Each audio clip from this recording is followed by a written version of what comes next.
کوہکاف کی سرزمین پر قدم رکھنا تھا کہ نہ جانے کدھر سے آوازیں آنے لگیں۔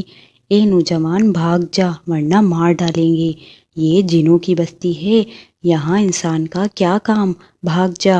پہلے تو عثمان یہ آوازیں سن کر گھبرا گیا، پھر حوصلہ کر کے آگے بڑھا۔ تلوار اس نے دونوں ہاتھوں میں تھام رکھی تھی۔ کچھ دیر تک آوازیں آتی رہیں، پھر بند ہو گئیں۔ اسی وقت سامنے والے پہاڑ سے ایک بہت بڑا پرندہ نمودار ہوا۔ یہ کوہکاف کا خونی پرندہ تھا جس کا نام اڑن ہاتھی تھا۔ اس کا جسم 3 ہاتھیوں کے برابر تھا، رنگ سیاہ تھا اور 4 ٹانگیں تھیں۔ اس کی کمر پر 2 بڑے بڑے پر تھے۔ اس نئی آفت کو دیکھ کر عثمان نے تلوار سونت لی۔ اڑن ہاتھی بڑی تیزی کے ساتھ اس کے سر پر آ پہنچا۔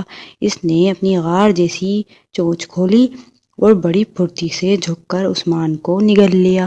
عثمان کو لگا جیسے وہ کسی گدیلی سڑک پر پھسل رہا ہے۔ وہ پھسلتا ہوا ایک اندھیرے کمرے میں جا گرا۔ یہ اس اڑن ہاتھی کا میدہ تھا۔ عثمان میدے میں کھڑا ہو گیا۔ اسے کچھ نظر نہیں آ رہا تھا اور سانس لینے میں بھی دقت ہو رہی تھی، مگر پھر یہ مشکل حل ہو گئی۔ اڑن ہاتھی نے اپنا منہ کھول دیا۔ روشنی اور ہوا اندر آنے لگی تھی۔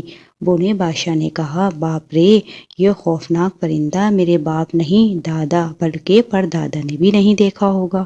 عثمان نے کہا، اب اس جگہ سے نکلیں کیسے؟ کچھ دیر یہاں رہے تو اس پرندے کے تیزاب ہمیں ہضم کر لیں گے۔ میرا خیال ہے تلوار کے ذریعے سوراخ کر کے باہر نکلنا چاہیے۔ عثمان نے خدا کا نام لیا اور تلوار سے بھرپور وار کیا۔ اڑن ہاتھی کا گوشت اس طرح کٹا جیسے صابن ہو۔ وہ چیخیں مارتا ہوا اپنی ٹانگوں پر گھومنے لگا۔ ایسا کرنے سے معدے میں گویا زلزلہ آ گیا ہو، اور عثمان اڑن ہاتھی کے پیٹ میں قلا بازیاں کھانے لگا، مگر سنبھل کر وہ تلوار چلاتا رہا۔ اڑن ہاتھی کو بڑی تکلیف ہو رہی تھی۔ اس نے عثمان کو باہر اگل دیا۔ عثمان دھڑام سے باہر زمین پر گرا اور گرتے ہی اس نے اپنی تلوار اٹھائی۔ اسی وقت اڑن ہاتھی نے کہا، اے آدم زاد، مجھے مارنا نہیں، تم جو کہو گے میں وہی کروں گا۔ اڑن ہاتھی کو بولتے دیکھ کر عثمان حیران رہ گیا۔ کوہکاف بڑی عجیب دنیا ہے، وہاں ایسی مخلوق پائی جاتی ہے کہ عقل ماننے سے انکار کر دیتی ہے۔ عثمان نے کہا، ٹھیک ہے، میں تمہیں ہلاک نہیں کرتا، تمہیں جنوں کے خلاف میری مدد کرنا ہوگی، وہ ہمارے ملک کی شہزادی کو اٹھا لائے ہیں۔ اڑن ہاتھی نے کہا، مجھے منظور ہے، میں یہاں کے اڑن ہاتھیوں کا سردار ہوں، ہماری تعداد 50 ہے۔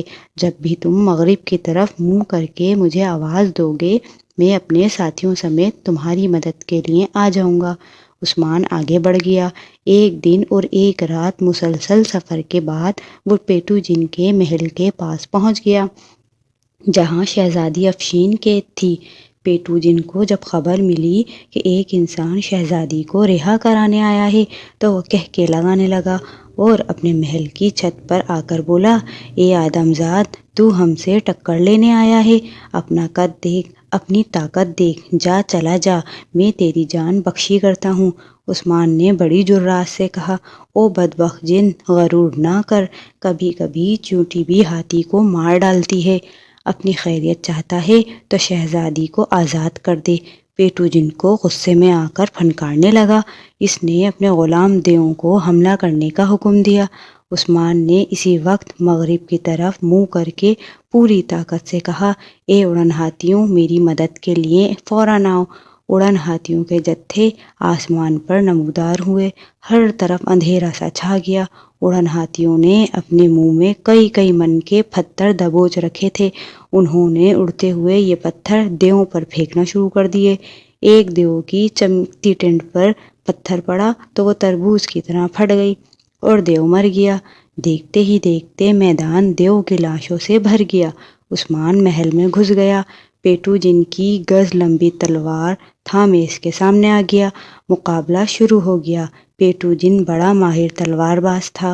عثمان ڈٹ کر اس کا مقابلہ کر رہا تھا، مگر پیٹو جن ہار ماننے کو تیار نہ تھا۔ جب بونے بادشاہ نے یہ دیکھا تو عثمان کی جیب سے جادوگرنی والا گیند نکال کر پوری طاقت سے پیٹو کے منہ پر مارا۔ گیند پھٹ گیا اور اس سے کالا دھواں نکلا۔ پیٹو جن بے ہوش ہو گیا۔ عثمان نے لپک کر اس کا سر کاٹ دیا۔ پیٹو جن تڑپتا ہوا ختم ہو گیا۔ شہزادی افشین کو چاندی کے پنجرے سے نکال کر عثمان واپس چل دیا اور منزلوں پہ منزلیں طے کرتا ملک روم پہنچ گیا۔ بادشاہ اور ملکہ نے جب اپنی بیٹی کو زندہ سلامت دیکھا تو خوشی سے نہال ہو گئے۔ عثمان اور شہزادی افشین کی شادی ہو گئی۔ بادشاہ نے تخت و تاج بھی عثمان کے حوالے کر دیا۔ عثمان نے کئی سال تک بڑے عدل و انصاف کے ساتھ ملک روم پر حکمرانی کی۔